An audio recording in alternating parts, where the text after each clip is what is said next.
Welcome friends. तो हमने पिछले वीडियो में सेक्सुअल रिप्रोडक्शन के बारे में बात की थी, ठीक है। तो अब नेक्स्ट हमारा बैक्टीरिया का टॉपिक है economic and biological importance of bacteria. Bacteria की इकोनॉमिक और बायोलॉजिकल इम्पोर्टेंस क्या होती हैं। इकोनॉमिक यानी जैसे किसी भी देश की जो अर्थव्यवस्था होती है, इकोनॉमी होती है, वो ये कैसे चलाते हैं, उनमें इनका क्या रोल होता है। और बायोलॉजिकल इम्पोर्टेंस का मतलब ये लिविंग ऑर्गेनिजम्स को कैसे अफेक्ट करते हैं, उन पर हार्मफुल इफ़ेक्ट्स क्या होते हैं, इनके बेनिफिशियल इफ़ेक्ट क्या होते हैं। तो वो आज हम पढ़ेंगे इस वीडियो में, ठीक है। तो सबसे पहले हम देख लेते हैं beneficial activities of bacteria. Bacteria की जो लाभदायक एक्टिविटीज़ होती हैं बेनिफिशियल, वो देखते हैं। पहले है इसमें फूड प्रोसेसिंग में क्या योगदान होता है इनका, क्या इम्पोर्टेंस होती है, ठीक है, फूड बनाने में। तो सबसे पहले हम देखते हैं जो अपना मिल्क होता है उसको कर्ड में किसके द्वारा, कौन से बैक्टीरिया के द्वारा कन्वर्ट किया जाता है, स्ट्रेप्टोकोकस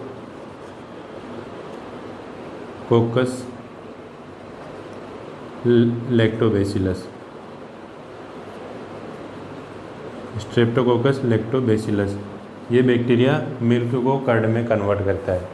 अब मिल्क जब कर्ड में कन्वर्ट होता है तो उसमें क्या प्रोसेस होती है, जो मिल्क की लैक्टोज शर्करा होती है, जो लैक्टोज शुगर होती है, वो किस में कन्वर्ट हो जाती है, लैक्टिक एसिड में। लैक्टिक एसिड में कन्वर्ट हो जाती है, ठीक है। तो जैसे ही लैक्टोज शुगर, मिल्क की लैक्टोज शुगर लैक्टिक एसिड में कन्वर्ट होती है, तो उसके बाद क्या होता है, जो मिल्क होता है वो कर्ड में कन्वर्ट हो जाता है, ठीक है। मिल्क कर्डल्स। तो इस वजह से किसका फॉर्मेशन होता है, कर्ड का फॉर्मेशन होता है। इसमें एक प्रोसेस और होती है, जो मिल्क की कैसेन प्रोटीन होती है, वो जैसे ही कर्ड का फॉर्मेशन होता है वो अलग हो जाती है उसमें, ठीक है।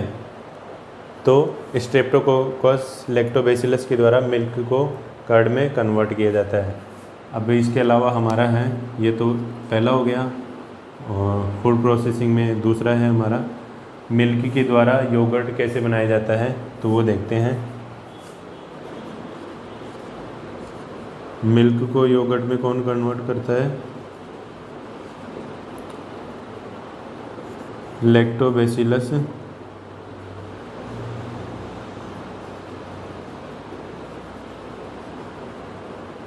बल्गेरिस। एक तो ये बैक्टीरिया, और इसके साथ मिल्क में दूसरा बैक्टीरिया और कौन सा डाला जाता है, स्ट्रेप्टोकोकस थर्मोफिलस। ये दो बैक्टीरिया, लैक्टोबैसिलस बल्गेरिस और स्ट्रेप्टोकोकस थर्मोफिलस, ये मिल्क को योगर्ट में कन्वर्ट कर देते हैं। यहाँ पर कर्ड में और योगर्ट में डिफरेंस होता है। योगर्ट जो कर्ड होता है अपना, वो ट्रेडिशनल जो दही होता है अपना,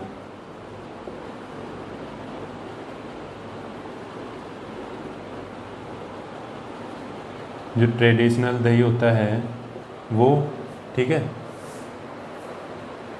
और जो योगर्ट है वो अपने जो नए ज़माने में जो दही बनता है, ठीक है, वो योगर्ट होता है अपना, ठीक है। अब इसके अलावा हम नेक्स्ट देखते हैं अपना जो कॉफ़ी और जो अपनी टी होती है, उनकी प्रोसेसिंग में कौन से बैक्टीरिया आते हैं। तो यहाँ पर एक तो आता है एसिटोबैक्टर,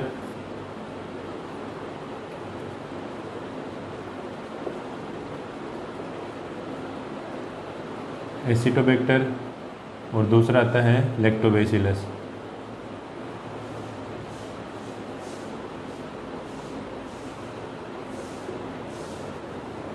इन जीनस के जो बैक्टीरिया होते हैं वो जो टी, कॉफ़ी और जो कोको है, उनकी प्रोसेसिंग में काम आते हैं। In processing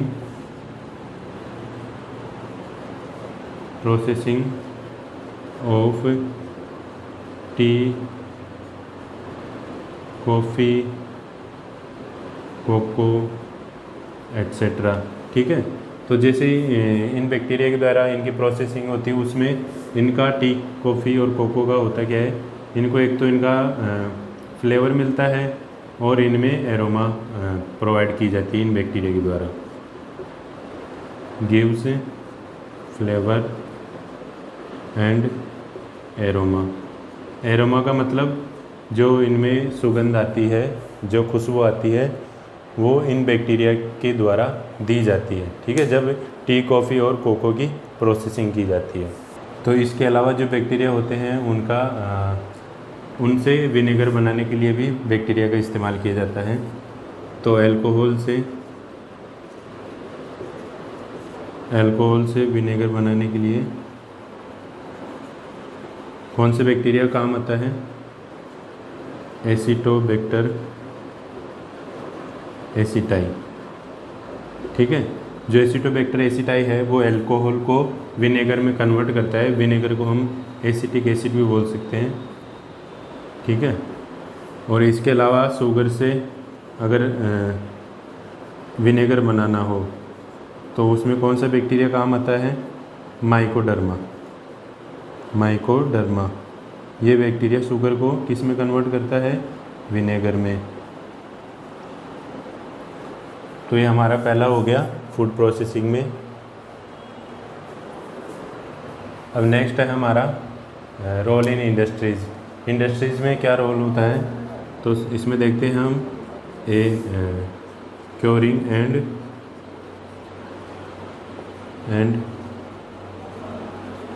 ripening of tobacco leaves.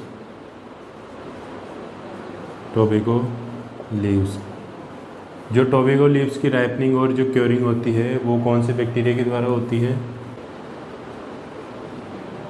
Bacillus megaterium and micrococcus.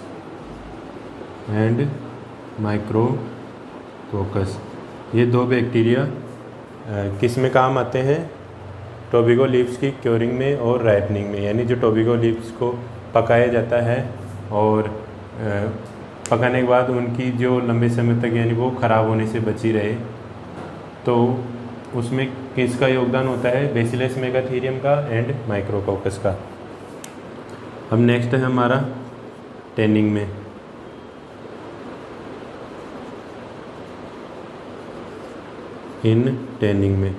Tanning का मतलब जो स्किन होती है, एनिमल्स की जो स्किन होती है उनसे लेदर का फॉर्मेशन किया जाता है। तो उसमें कौन से बैक्टीरिया काम में आते हैं? तो इसमें कौन से बैक्टीरिया काम में आते हैं? बेसिलस सबटिलिस जो बैक्टीरिया है विद फंगस। इसमें कुछ फंगस भी आती हैं जो कि टैनिंग प्रोसेस में अपना योगदान देती है। ठीक है, बेसिलस सबटिलिस क्या काम करता है? जो स्किन होती है उससे बाल को हटा देता है। ठीक है, एनिमल्स की जो स्किन होती है उसमें जो बाल प्रेजेंट होते हैं वो हट जाते हैं, और इसके अलावा जो स्किन में फैट प्रेजेंट होता है, वसा, वो भी हट जाती है। और जो स्किन की जो प्रोटीन स्ट्रक्चर होती है वो चेंज हो जाती है, जिससे कि जो लेदर का फॉर्मेशन होगा या जो लेदर बनेगा वो डिग्रेड नहीं होगा जल्दी से। ठीक है, वो लंबे समय तक चलेगा, उस पर नेक्स्ट टाइम किसी भी बैक्टीरिया का अटैक नहीं होगा और वो डिग्रेड नहीं होगा, जिससे कि हम उसका यूज़, लेदर का यूज़ कपड़ों में कर सकते हैं और शूज़ बनाने में कर सकते हैं। ठीक है, तो इसमें होता क्या है टैनिंग प्रोसेस में? Dehairing of skin and removal of fat. तो ये टैनिंग प्रोसेस में होता है। अब नेक्स्ट है हमारा इन फाइबर रेटिंग।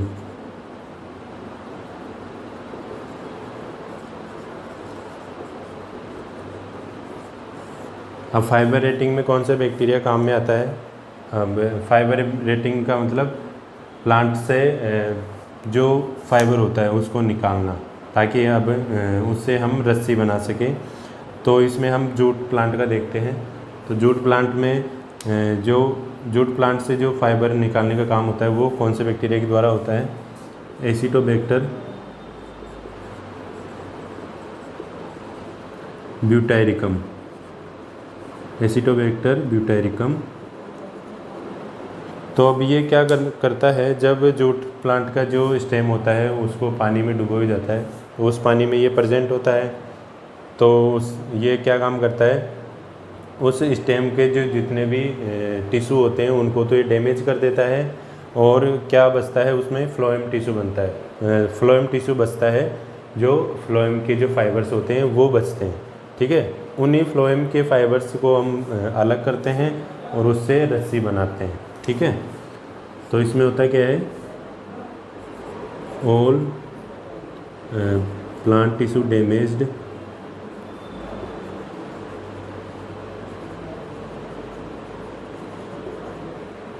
Accept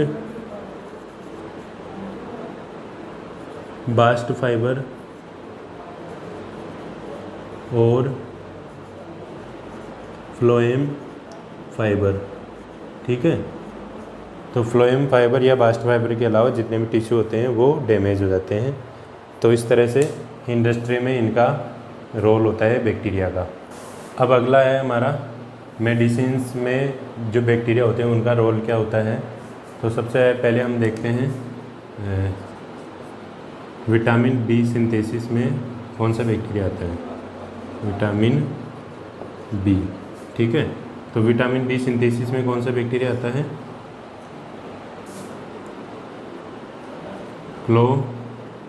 clostridium एसिटोब्यूटाइलिकम, एसिटोब्यूटाइलिकम। ठीक है, क्लोस्ट्रीडियम एसिटोब्यूटाइलिकम विटामिन बी सिंथेसिस का काम करता है। और नेक्स्ट है हमारा इसके अलावा एंटीबायोटिक फॉर्मेशन में, एंटीबायोटिक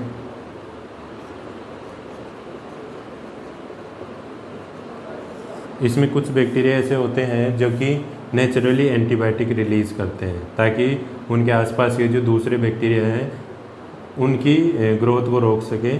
ठीक है, तो इसमें कौन से बैक्टीरिया आते हैं? इसमें पहला है हमारा स्ट्रेप्टोमाइसिस जीनस के जो बैक्टीरिया होते हैं वो आते हैं इसमें।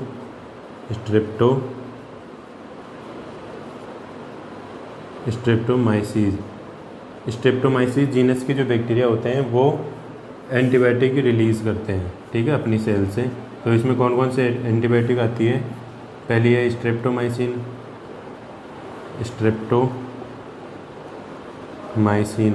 ठीक है, और क्लोरोमाइसिटिन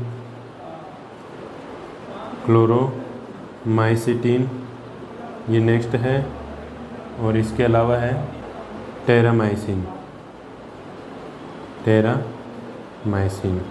तो ये एंटीबायोटिक प्राप्त होती है हमको। और इसके अलावा बेसिलस ब्रेविस ये कौन सी एंटीबायोटिक रिलीज़ करता है? टायरोसिडीन। ठीक है, और इसके अलावा बेसिलस सबटिलिस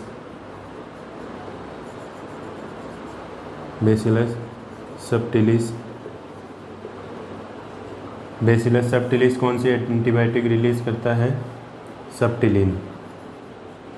ठीक है, सबटिलिन, जो कि सबटिलिन का यूज़ किस में किया जाता है? फूड प्रिजर्वेटिव के रूप में। फूड प्रिजर्वेटिव के रूप में सबटिलिन का यूज़ किया जाता है। तो ये हो गया अपना मेडिसिन्स में बैक्टीरिया का क्या यूज़ होता है। अब नेक्स्ट है हमारा इंक्रीज इन सॉइल फर्टिलिटी। तो जो बैक्टीरिया होते हैं उनका सॉइल फर्टिलिटी इंक्रीज़ करने में क्या योगदान होता है, तो वो हम अब पढ़ेंगे। तो इसमें कुछ बैक्टीरिया आते हैं। तो इसमें पहला है हमारा अमोनिफाइंग bacteria.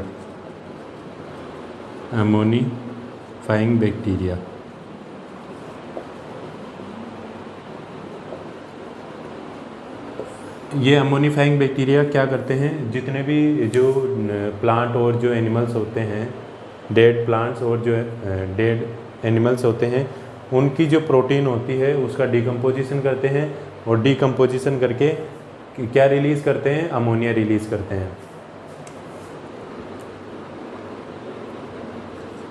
Decomposition of plant and animal protein. अब जैसे ही इसका डिकम्पोजिशन करते हैं तो क्या रिलीज़ करते हैं, ये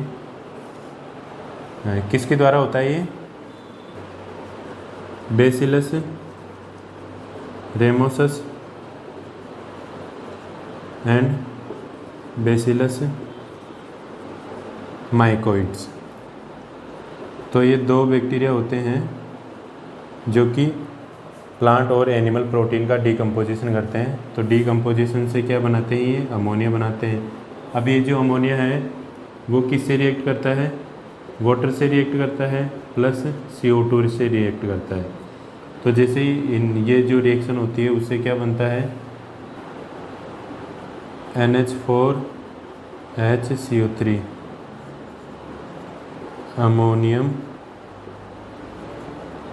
बाइकार्बोनेट।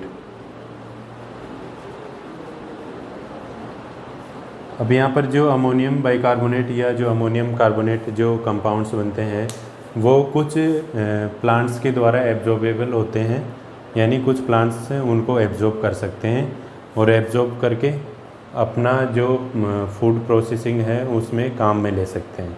ठीक है, तो ये हो गया हमारा अमोनीफाइंग बैक्टीरिया। अब नेक्स्ट है हमारा नाइट्रीफाइंग बैक्टीरिया।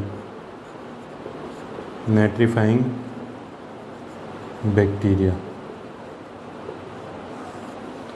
तो जो नाइट्रीफाइंग बैक्टीरिया है वो अमोनियम आयंस या अमोनिया को किस में कन्वर्ट करते हैं, नाइट्रेट में, पहले नाइट्राइट में कन्वर्ट करते हैं और फिर उसके बाद नाइट्रेट में कन्वर्ट करते हैं। वहाँ पर जो नाइट्रेट बनता है वो सभी प्लांट्स के लिए एब्जॉर्बेबल होता है। तो अब हम इसको देख लेते हैं इसमें क्या होता है। अब यहाँ पर जो NH3 या जो NH4, ठीक है, जो NH4 होता है, NH3 ये जो NH4 होता है उसको किस में कन्वर्ट किया जाता है, NO2 माइनस में। ठीक है, किसके द्वारा किया जाता है, नाइट्रोसोमोनास।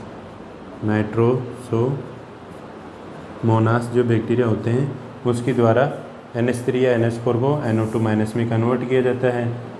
अब जो NO2 माइनस है उसको NO3 माइनस में किसके द्वारा कन्वर्ट किया जाता है, नाइट्रोबैक्टर के द्वारा, नाइट्रोबैक्टर के द्वारा।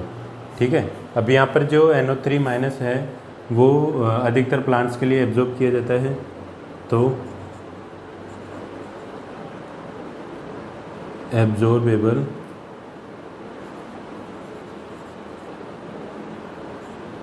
For plants. ठीक है, प्लांट इसको एब्जॉर्ब करते हैं और अपनी जो मेटाबॉलिक रिएक्शंस हैं उनमें काम में लेते हैं। ठीक है, अब नेक्स्ट है हमारा नाइट्रोजन फिक्सिंग बैक्टीरिया। तो नाइट्रोजन फिक्सिंग बैक्टीरिया क्या करते हैं, नाइट्रोजन फिक्सिंग बैक्टीरिया जो एटमॉस्फेरिक नाइट्रोजन होती है उसको एब्जॉर्ब करते हैं और उसको नाइट्रोजिनस कंपाउंड्स में कन्वर्ट कर देते हैं, जो कि प्लांट्स के लिए अवेलेबल होती है। ठीक है, तो इसमें दो टाइप्स के बैक्टीरिया आते हैं।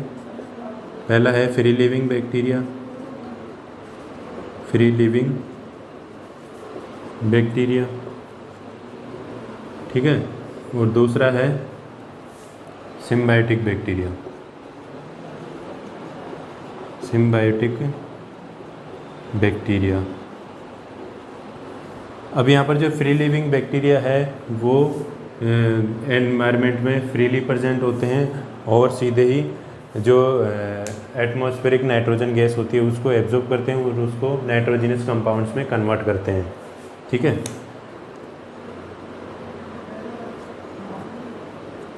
एब्जॉर्ब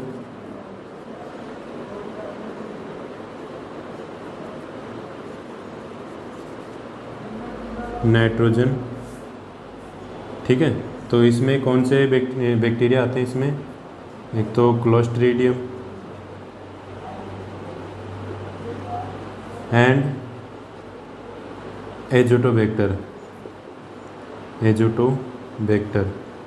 ये जो बैक्टीरिया होते हैं या इस जीनस के जो बैक्टीरिया होते हैं वो फ्री लिविंग बैक्टीरिया होते हैं, ठीक है। अब जैसे ही नाइट्रोजन को ये एब्जॉर्ब करते हैं तो नाइट्रोजनस कंपाउंड्स का फॉर्मेशन करते हैं।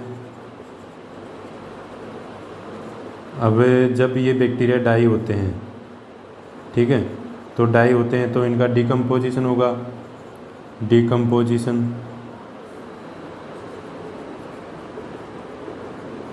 डिकम्पोजिशन से क्या रिलीज़ होगा, अमोनिया, ठीक है। अमोनिया से फिर NO2 बनेगा नाइट्रीफाइंग बैक्टीरिया के द्वारा, और NO2 माइनस से NO3 माइनस बनेगा, नाइट्रेट्स बनेंगे जो कि प्लांट्स के लिए एब्जॉर्बेबल होता है, ठीक है। तो इस तरह से free living bacteria atmospheric nitrogen को फिक्स करते हैं, ठीक है, एनवायरनमेंट से उसको सॉइल में लाते हैं। सिम्बायोटिक बैक्टीरिया ये क्या काम करते हैं, अब जो सिम्बायोटिक बैक्टीरिया होते हैं वो प्लांट्स के साथ सिम्बायोटिक रिलेशन में रहते हैं, ठीक है, सिम्बायोसिस में रहते हैं। तो इसमें कौन कौन से बैक्टीरिया आते हैं, इसमें आते हैं, पहला है bacteria of genus rhizobium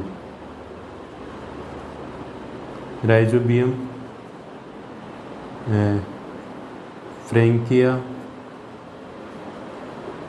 etcetera. तो राइजोबियम और फ्रैंकिया जीनस के जो बैक्टीरिया होते हैं वो सिम्बायोटिक बैक्टीरिया होते हैं। ये प्लांट्स के साथ सिम्बायोटिक रिलेशन बनाते हैं, ठीक है। तो यहाँ पर जो राइजोबियम बैक्टीरिया होते हैं वो किस में पाए जाते हैं, लेग्यूम प्लांट्स में पाए जाते हैं, ठीक है। लेग्यूम प्लांट्स में प्लांट्स की जो रूट्स होती है उनमें नोड्यूल्स का फॉर्मेशन होता है।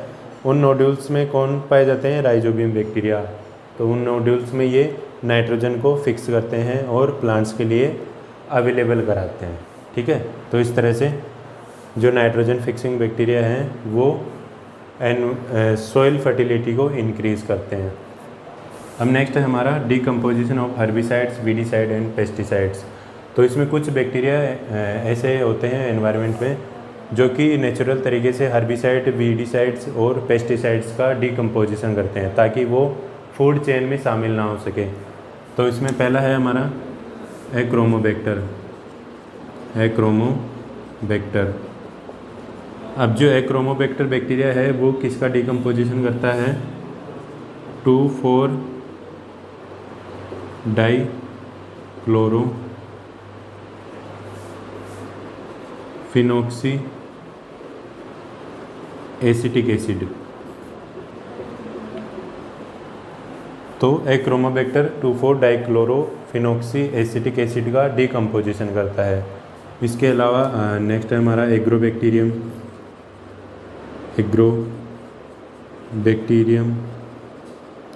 स्यूडोमोनास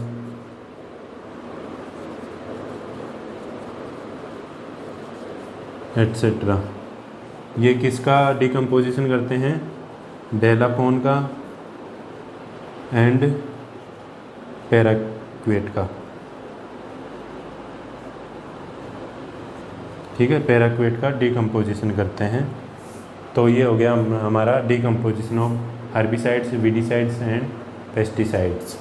अब नेक्स्ट है हमारा पेस्ट कंट्रोल। तो पेस्ट कंट्रोल में कुछ बैक्टीरिया होते हैं जो कि अपना रोल प्ले करते हैं, यानी पेस्ट को वो मारते हैं, ठीक है, प्लांट्स में। तो इसमें हम एग्जांपल लेते हैं बैसिलस थ्यूरिंजिएंसिस,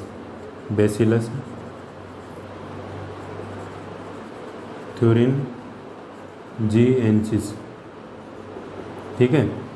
तो जब बैसिलस थ्यूरिंजिएंसिस जिस प्लांट में इंजेक्ट करवाया जाता है, तो इंजेक्ट कराने के बाद जब भी उस प्लांट को कोई इंसेक्ट लार्वा खाता है तो उन इंसेक्ट लार्वा में इस बैक्टीरिया के द्वारा जो रिलीज़ किए गए टॉक्सिन्स हैं वो उसके अंदर चले जाते हैं, ठीक है।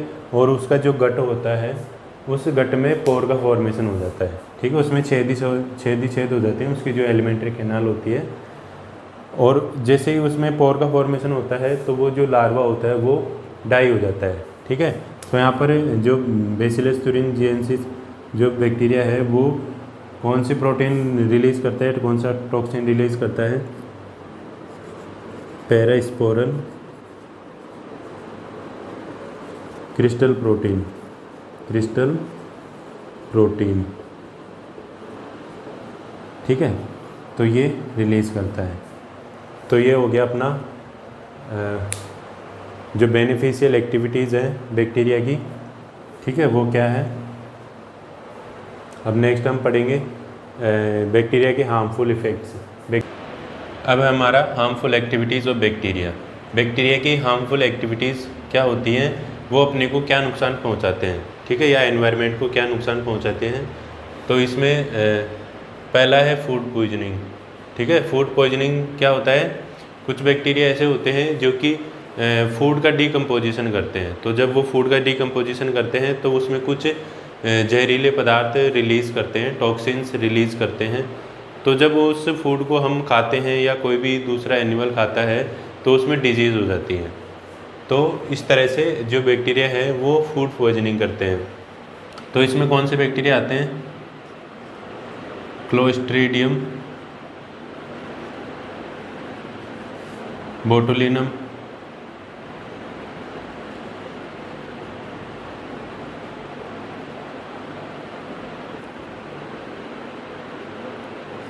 स्टेफिलोकोकस,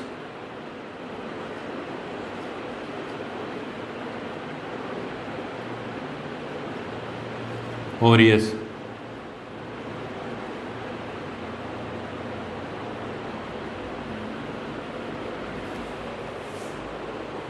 स्टेफिलोकोकस AUR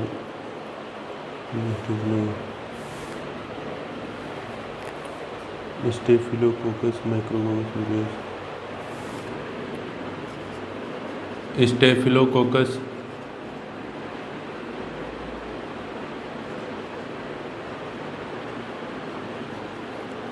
और नेक्स्ट है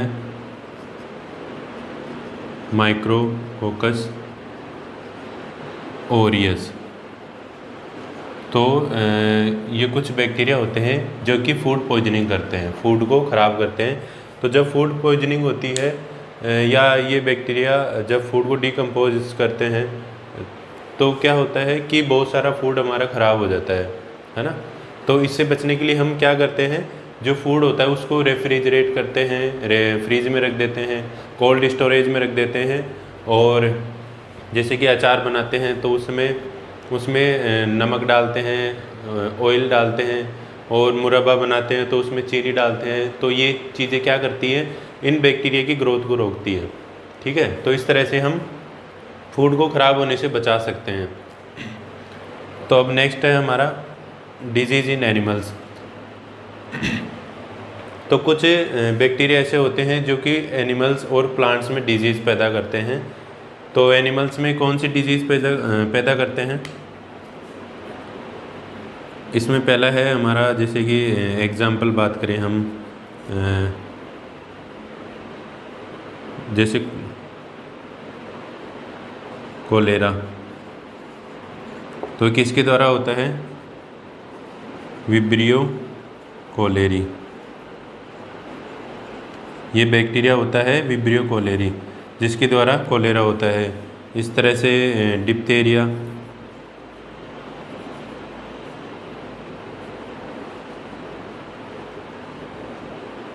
डिप्थेरिया किसके द्वारा होता है? कोरिनीबैक्टीरियम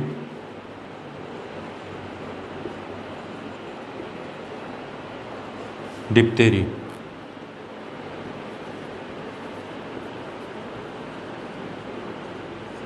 तो ये बैक्टीरिया डिजीज़ पैदा करते हैं। इसके अलावा और भी बैक्टीरिया आते हैं जो कि अलग अलग डिजीज़ पैदा करते हैं। और इसी तरह से जो प्लांट्स होते हैं, प्लांट्स में भी जो बैक्टीरिया होते हैं वो डिजीज़ पैदा करते हैं, जिससे कि उनका जो स्टेम होता है या उनकी जो लीव्स होती हैं या उनकी जो रूट्स होती हैं वो ख़राब हो जाती हैं, और जो प्लांट है वो डेड हो जाता है।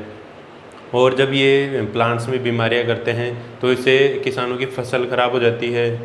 तो इस तरह से ये जो बैक्टीरिया हैं वो एनिमल्स और प्लांट्स में डिजीज़ पैदा करते हैं। अब नेक्स्ट है हमारा डीनाइट्रिफिकेशन। अब डीनाइट्रिफिकेशन में क्या होते हैं, इसमें कौन कौन से बैक्टीरिया आते हैं वो देखते हैं पहले। Micrococcus डीनाइट्रिफिकेंस,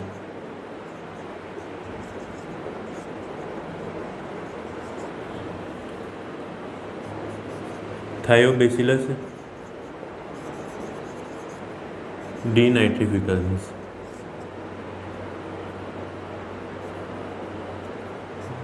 denitrificans. तो ये बैक्टीरिया क्या करते हैं, सोइल में जो नाइट्राइट और नाइट्रेट और जो अमोनिया होता है उसको डिकम्पोज करते हैं, और डिकम्पोज करके क्या रिलीज़ करते हैं, नाइट्रोजन गैस। तो इस तरह से ये जो कंपाउंड्स होते हैं वो तो सोइल के लिए ज़रूरी होते हैं, ठीक है। तो जब इनकी कमी होती है तो वहाँ पर प्लांट्स ग्रो नहीं करते हैं। तो इस तरह से जो ये बैक्टीरिया हैं वो प्लांट्स के लिए हार्मफुल है, ठीक है, क्योंकि ये जो नाइट्रेट और जो अमोनिया है उसको तोड़ रहे हैं, किस में, नाइट्रोजन गैस में, ठीक है। एनवायरनमेंट में वापस से नाइट्रोजन गैस को रिलीज़ कर देते हैं। अब इसके अलावा अब नेक्स्ट है हमारा वाटर पोल्यूशन। वाटर पोल्यूशन में क्या होता है, कुछ बैक्टीरिया ऐसे होते हैं जो कि वाटर को पोल्यूट करते हैं, उसको कंटामिनेट कर देते हैं, जिससे कि वो पीने लायक नहीं रह पाता। तो उसमें कौन से बैक्टीरिया आते हैं,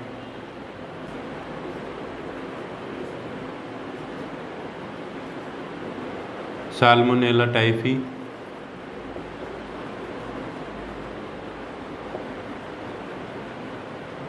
और विब्रियो कोलेरी।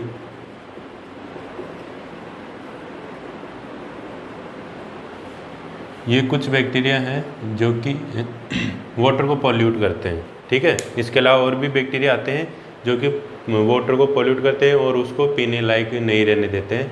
तो इस तरह से जो बैक्टीरिया हैं वो अपने को हार्म करते हैं, ठीक है, अपने को नुकसान पहुंचाते हैं।